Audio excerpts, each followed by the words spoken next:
ಮಾನ್ವಿ ವಿಧಾನಸಭಾ ಕ್ಷೇತ್ರದ ಕಡ್ನೋಣಿ ತಿಮ್ಮಾಪುರ ಗ್ರಾಮದಲ್ಲಿ ಚೋಳೆಕಾಯಿ ಪಲ್ಯ ತಿಂದು ಒಂದೇ ಕುಟುಂಬದ ಇಬ್ಬರು ಮಕ್ಕಳು ತಂದೆ ಸಾವನ್ನಪ್ಪಿದ್ದು, ಇನ್ನುಳಿದ ಇಬ್ಬರು ಮಕ್ಕಳು ತೀವ್ರ ಅಸ್ವಸ್ಥರಾಗಿ ರಾಯಚೂರಿನ ರಿಮ್ಸ್ ಆಸ್ಪತ್ರೆಯಲ್ಲಿ ಚಿಕಿತ್ಸೆ ಪಡೆಯುತ್ತಿರುವ ಹಿನ್ನೆಲೆಯಲ್ಲಿ ಮಾನ್ವಿ ಶಾಸಕ ಹಂಪಯ್ಯ ನಾಯಕ ಪುತ್ರ ಶಿವರಾಜ್ ನಾಯಕ ಭೇಟಿ ನೀಡಿ ಆರೋಗ್ಯ ವಿಚಾರಿಸಿ 5,000 ರೂಪಾಯಿ ಪರಿಹಾರ ನೀಡಿದರು.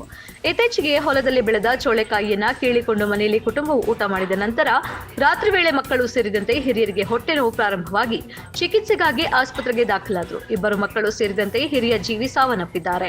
ಶಾಸಕ ಹಂಪಯ್ಯ ನಾಯಕ ಪುತ್ರ ಶಿವರಾಜ ನಾಯಕ ಮಾತನಾಡಿ, ತಾಯಿ ಪದ್ಮಾ ಮತ್ತು ಮಕ್ಕಳಾದ ಕೃಷ್ಣ ಮತ್ತು ಚೈತ್ರರ ಆರೋಗ್ಯದಲ್ಲಿ ಸುಧಾರಣೆಯಾಗಿದೆ ಎಂದು ವೈದ್ಯರು ತಿಳಿಸಿದ್ದು, ಹೆಚ್ಚಿನ ಚಿಕಿತ್ಸೆಯ ಬಗ್ಗೆ ಅಗತ್ಯ ಬಂದರೆ ಮಾಹಿತಿ ನೀಡುವಂತೆ ಸೂಚಿಸಿದ್ದೇನೆ ಎಂದು ಮಾಧ್ಯಮದವರಿಗೆ ತಿಳಿಸಿದ್ದಾರೆ.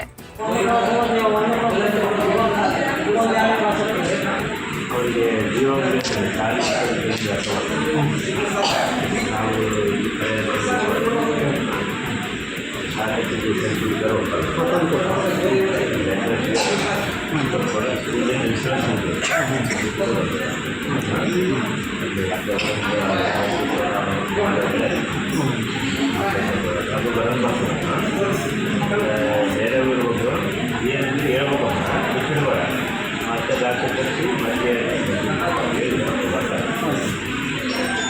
ಜೊತೆಗೆ ಅಲ್ಲಿ ಇವರು ಅದೇ